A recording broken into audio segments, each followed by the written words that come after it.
¿Qué tal, amigos? Mi nombre es Ricardo Vázquez Kunz y este es su programa Pulso Parlamentario por Congreso Televisión y Radio Congreso. Hoy día tenemos un programa muy interesante. Estará con nosotros el doctor Óscar Chacón. Él es jefe del Servicio de Psiquiatría del Hospital del Niño para conversar con nosotros sobre el impacto que tienen estos fenómenos naturales en nuestros niños. Vamos a una pausa y regresamos con lo anunciado.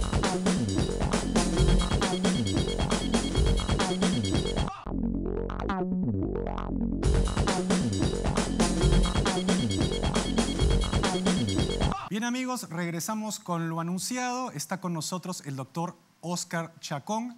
Él es médico psiquiatra, es jefe del Servicio de Psiquiatría del Hospital del Niño. Le damos la más cordial bienvenida, doctor Chacón. ¿Cómo está, doctor? ¿Qué tal? ¿Cómo está?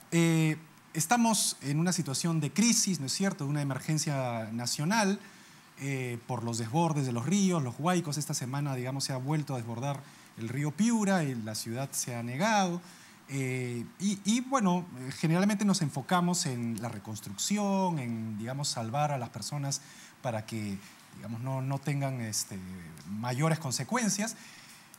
Pero en este contexto nosotros vemos mucho a los niños que salen con sus padres, niños que, digamos, lo toman tal vez como una cuestión insólita, como un juego, tal vez, por la edad propia de los niños. Pero lo que yo quisiera preguntarle, doctor, es ¿cuánto influye en los niños la percepción en esa mente infantil, en esa mente que recién se está formando, de un desastre natural de esta magnitud?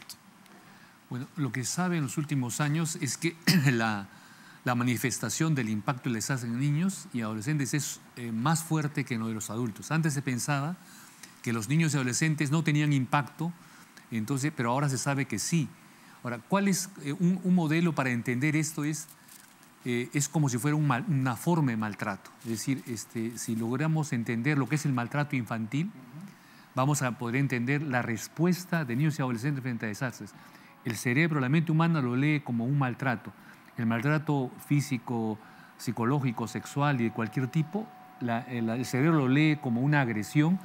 Ya hay cambios neurobioquímicos en el cerebro, inclusive a veces hay lesiones cerebrales, digamos, vinculadas a maltrato. En el desastre pasa igual. Lo que pasa es que está menos estudiado y menos digamos, difundido más bien, ¿no?, las respuestas. Es decir, lo que usted nos está diciendo es que los niños, digamos, vislumbran el desastre como si los estuvieran maltratando. Así, o sea, ellos no lo ven como una causa-efecto de un maltrato, digamos, de un ser humano, con una intención tal vez de corrección o cualquier otra interpretación, sino como algo, digamos, un castigo de la naturaleza contra ellos. ¿Así lo entienden ellos? Sí, sobre todo los niños más pequeños leen... ¿De qué edad a qué edad, para tener un parámetro? A ver, digamos, habrían varias edades. Antes de los 2 años, de 2 a 5 años, de 5 a 11 o 12 y luego de 11 hasta 18. ¿En qué rango estamos hablando de ese sentimiento de maltrato? En todos los rangos. Lo único que es que la diferencia en que la respuesta de los más pequeños es más corporal que mental. Es decir, se expresan a través del cuerpo la reacción al maltrato, la respuesta al maltrato. Por ejemplo, un ejemplo. Un ejemplo. Digamos, un niño de entre 2 y 4 años que de pronto, digamos, en su percepción pues casi primaria, ¿no? De que recién está viendo las cosas, ve que su casa se llena de agua, que sus padres salen corriendo, que lo jalan, que lo sacan de ahí, del lugar seguro donde siempre estuvo. Él, ¿cómo digamos, su cuerpo, cómo somatiza eso? Ahora, en las primeras 72 horas, la respuesta es, digamos, con manifestaciones corporales muy, por ejemplo, diarrea, falta de sueño, inquietud extrema. A veces hay, digamos, dolores de cabeza, dolores abdominales, dolores corporales en general. Esa es la respuesta en las primeras 72 horas. Es decir, se podría confundir esa respuesta que es de origen psiquiátrico, psicológico, ¿no es cierto?, con el padre lo podría confundir con que de repente pues el niño está mal porque tomó un poco de agua malograda o porque digamos, las condiciones higiénicas no eran del todo aptas y por eso se le ha soltado el estómago, tiene un dolor de cabeza o un poco de fiebre. ¿Podría confundirse una cosa con la otra? Eventualmente sí, claro. Entonces, pero entonces, ahí es bien importante saber cuándo estamos ante un caso y cuándo estamos ante el otro. Pero en esta situación de emergencia es bien difícil saber eso. Pero felizmente las manifestaciones, digamos, orgánicas, infecciosas, no se dan en las primeras 72 horas. Eso ya se sabe, digamos. Las manifestaciones infecciosas se dan después, digamos, a veces en la primera, segunda semana. El impacto, digamos, de las infecciones es posterior a los primeros días. Ok, entonces, digamos, si es después de esas, si es dentro de esas 72 horas, un niño presenta esos síntomas, es una respuesta corporal a una, digamos, como usted nos está diciendo, a una percepción de agresión. Claro. En este caso sería agresión de qué. ¿Cómo lo toma el niño? ¿La agresión la toma como qué? O sea, ¿qué es lo que lo está agrediendo? No, la noción de trauma es interesante e importante porque el trauma puede ser diverso. Puede ser físico, psicológico, sexual, desnutrición, violencia familiar. El trauma, el niño y el ser humano lo procesa en el cuerpo, lo lee de una manera determinada. Entonces, independiente de la causa del trauma o lo que genera el trauma, el cuerpo reacciona de manera diferente en niños, adolescentes y en adultos. No sé si ese esquema ayuda a entender cómo se procesaría, digamos, en el cuerpo de niños y adolescentes. No, sí, entiendo y creo que el público que nos está escuchando también lo entiende así. Ahora, ¿qué es lo que se debe...? Perdón, mi pregunta era esta. ¿El niño, quién considera que lo está agrediendo? Porque si usted me dice que el niño lo toma como una agresión, ¿no es cierto?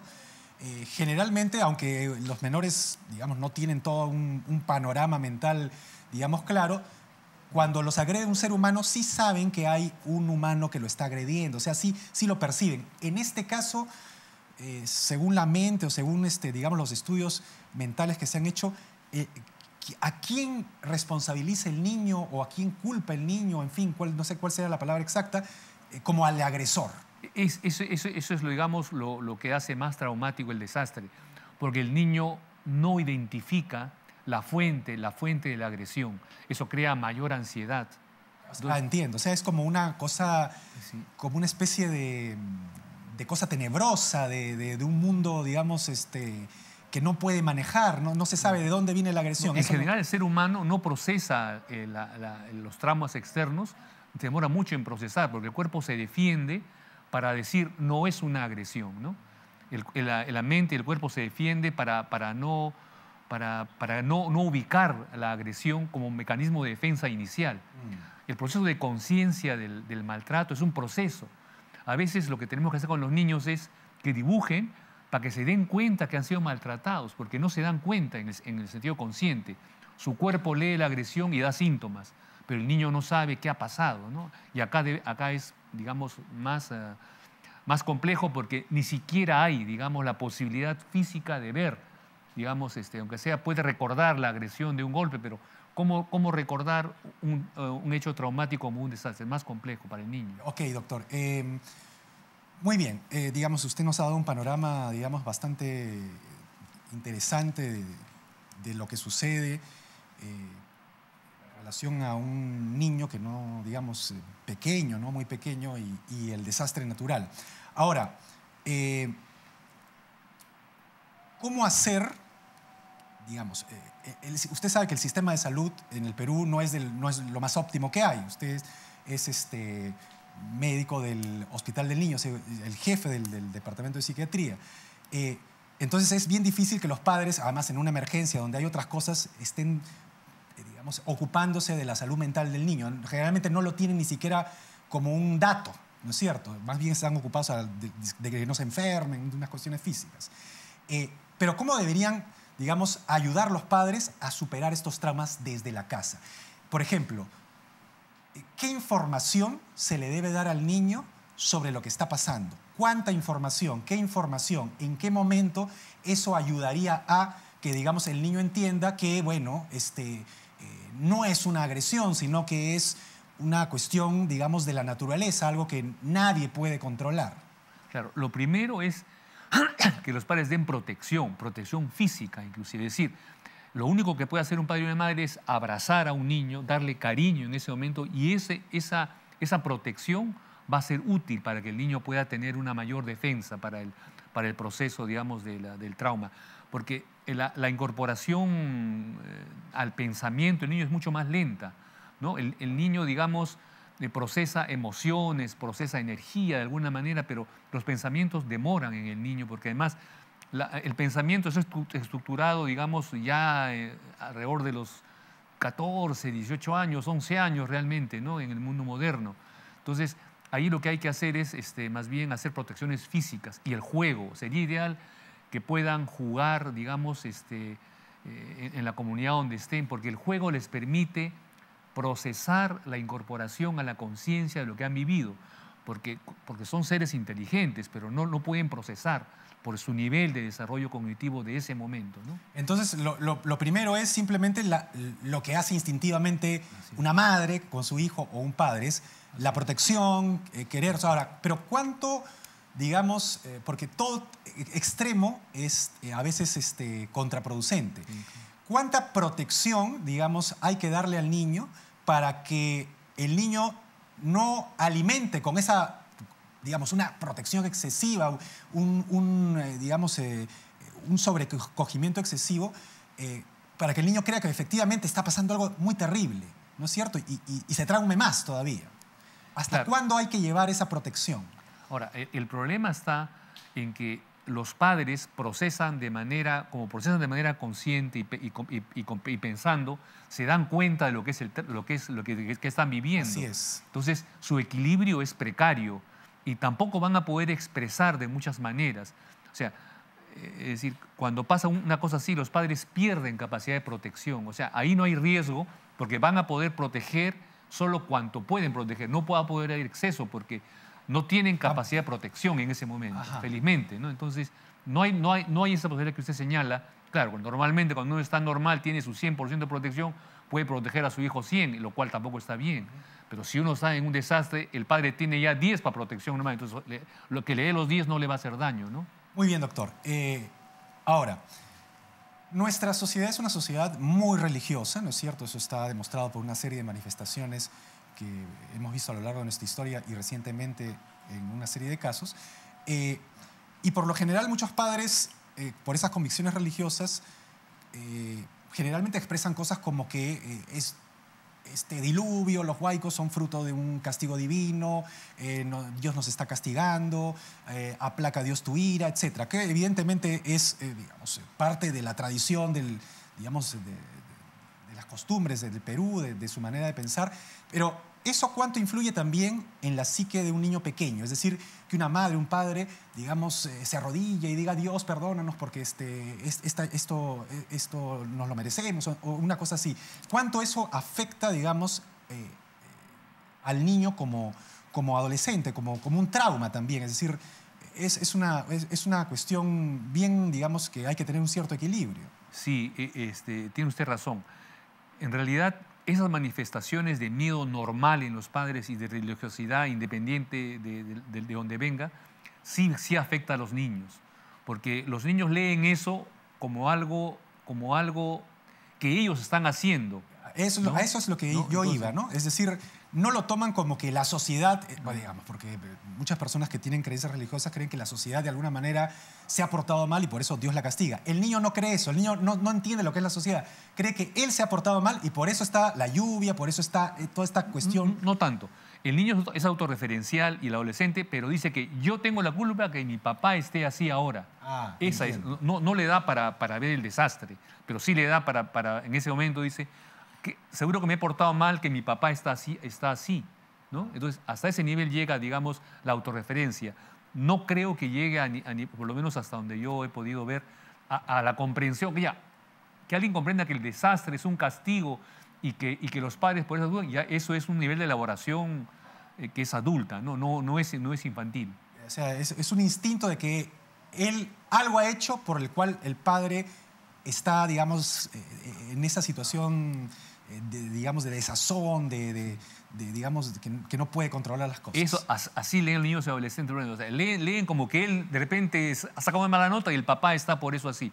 Así funciona más o menos la mente. Entonces, ¿usted qué recomendaría, digamos, para que esa situación sea una situación menos que tenga que cargar el niño en su cerebro? Ahí sí los padres tienen que asumir su responsabilidad de padres, ¿no? Es decir, primero tienen que proteger, digamos, a los niños, porque ellos manifiestan eso, pero no se dan cuenta que eso de alguna manera no es funcional al niño. Para ellos puede servir, lo cual decía, o sea...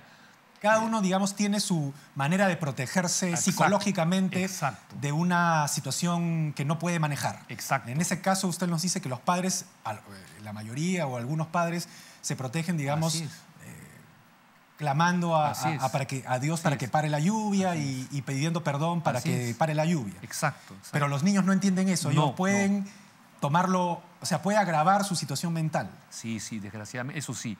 Ahora, pero es difícil eso, digamos, Bueno, pero es interesante que usted nos lo cuente porque muchos padres, obviamente sin ninguna mala intención para sus hijos, eso es obvio, pero dicen y no se miden, ¿no? Entonces, eso puede perjudicar más la salud mental del niño. Claro, eso es cierto. Doctor, un factor muy importante acá son los medios de comunicación. Los medios de comunicación, generalmente el gobierno nos está diciendo que hay que estar constantemente informados y bien informados, no, digamos, llevándose de chismes ni de rumores, para precisamente estar prevenidos en cualquier momento, sobre todo en las zonas álgidas, ¿no? Donde puede haber un huaico, donde están cayendo las lluvias en este momento. ¿Cuán importante es que los niños, de alguna manera, estén en contacto hoy con esos medios de comunicación? Que están, digamos, todo el día, por su labor, que le compete, ¿no es cierto?, de información a la opinión pública, reseñando los desastres naturales en diversas zonas del país. Mire, a mí lo que me parece es que, digamos, el cerebro de los niños y los adultos funciona con imágenes, a diferencia de nosotros que ya funcionamos con otros mecanismos, ¿no? Entonces, con pensamientos me refiero. Entonces, muchas imágenes sí pueden afectar a los niños y adolescentes porque uno lee una imagen, un símbolo de manera diversa, de acuerdo a su nivel, digamos, ¿no? Hay un símbolo que para alguien puede ser la esvástica hitleriana y es, sin embargo, es un símbolo sagrado en la India. En la India, y en otros es un símbolo totalmente de muerte en Occidente por la Segunda Guerra Mundial. Los niños igual, las imágenes, que desgraciadamente, digamos, la televisión, que es algo moderno, hay demasiada imagen, demasiada carga de imágenes en un desastre para niños y adolescentes. ¿Qué reacción puede tener un niño ante la imagen, por ejemplo, de esta señora que emerge, digamos, del huaico, ¿no es cierto?, cubierta de barro y camina, ¿no es cierto?, y ha sido transmitida N veces durante toda esta semana, y camina finalmente y se desploma en la ribera y es sacada por una serie de personas. Es decir, por lo general, en situaciones normales, los programas, por lo menos así está concebido, pero no sé si se cumplirá, pero por lo menos tienen horarios de protección al menor, ¿no es cierto? Cosas que son para 14 años, después para 18 y así sucesivamente. En este caso no se da eso, porque la noticia pues, es la noticia y la gente tiene todo el derecho a estar informado. Pero, por ejemplo, precisamente en esa situación, ¿qué imagen podría tener un niño? ¿Qué percepción podría tener un niño de una persona que emerge del barro, sale, todo el mundo grita y a la vaca se la está llevando el río, los chanchitos también? O sea, esas imágenes tan impactantes, ¿cómo pueden afectar a un niño? Sí, mire, eso sí creo que hace daño, porque el niño no solo procesa con un arma, miedo, terror, no tiene otra arma. Si pudiera procesar pensamiento como los adultos, tenemos varias posibilidades de abordar la imagen. Claro, porque como adultos a nosotros nos parece una imagen de salvación. Así es. Y positiva. Es decir, así es. Qué maravilla que esta señora, que ya estaba, digamos, casi muerta, se haya salvado. Es decir, toda la especie humana se regocija de que un congénere nuestro se salve en una situación tan dramática. Pero en los niños, de repente, no es lo mismo que en los adultos. No, porque los niños, digamos, leen la imagen un poco más emocionalmente, ¿no?, que los adultos que leemos las imágenes cognitivamente, ¿no?, con el pensamiento. Entonces, esa diferencia es importante, digamos, ¿no? Entonces... Y digamos, también habría que hacer entonces un llamado a los medios como para que de alguna manera adviertan que las imágenes no son imágenes aptas para todo el mundo. Exacto. Son aptas para que los padres consuman información Sí. que de alguna manera pueda servirles de una orientación para, digamos, salvarse en una catástrofe. Claro. ¿No es cierto?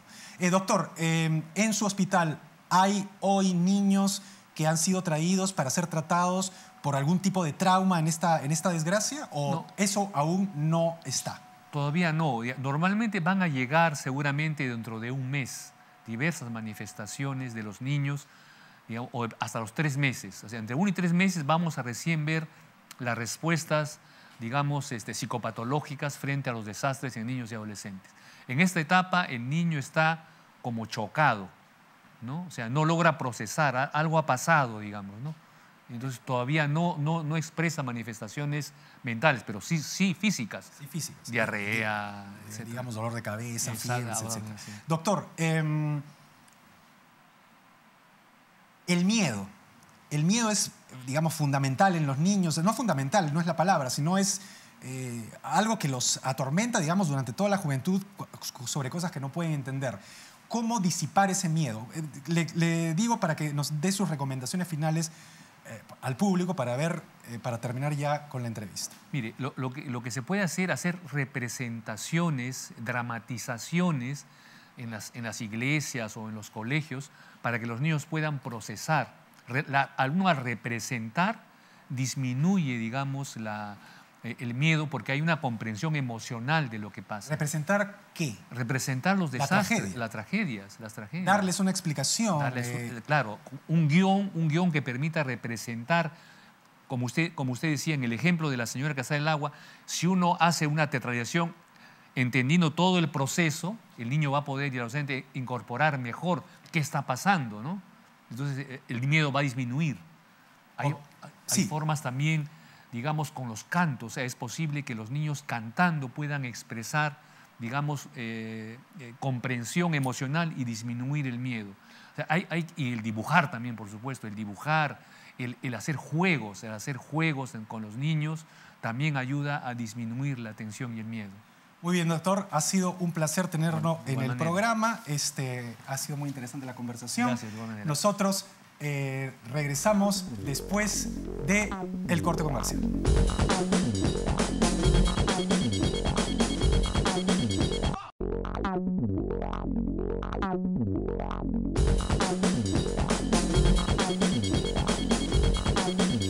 Bien, amigos, no hay tiempo para más. Conmigo será hasta una siguiente emisión de Pulso Parlamentario por Congreso Televisión y Radio Congreso.